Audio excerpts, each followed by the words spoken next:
ഏതൊരാള് മനസ്സ് വിഷമിച്ചാലും ഏതൊരാൾക്കൊരു പ്രശ്നം വന്നാലും അത്ര കാലം സ്നേഹത്തോടെ കൊണ്ടു നടന്നിട്ടുണ്ടെങ്കിൽ ഒരിക്കലെങ്കിലും അദ്ദേഹത്തിന്റെ നാമം സ്നേഹത്തോടെ എന്റെ ഗുരുവായൂരപ്പ എന്ന് ഒരിക്കലെങ്കിലും വിളിച്ചിട്ടുണ്ടെങ്കിൽ നിങ്ങളുടെ ചുമലിൽ ഒരു കൈ വന്ന് വീഴുമെന്ന് ഉറപ്പായിട്ട് വിശ്വസിച്ചോളൂ. ഞാൻ ഗുരുവായൂരപ്പന്റെ നാമത്തിലാണ് നിങ്ങൾ പറയുന്നത്.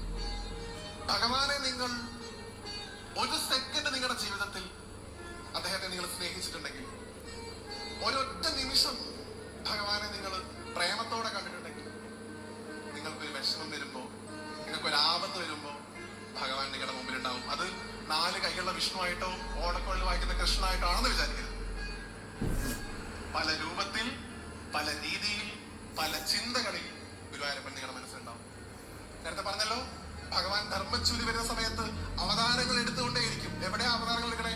ഹരിദ്വാറിലോ ബദ്രിയിലോ കുംഭർനാടോ അല്ല, നിങ്ങളുടെയൊക്കെ മനസ്സിലാണ് ഭഗവാൻ അവതരിക്കുന്നത്.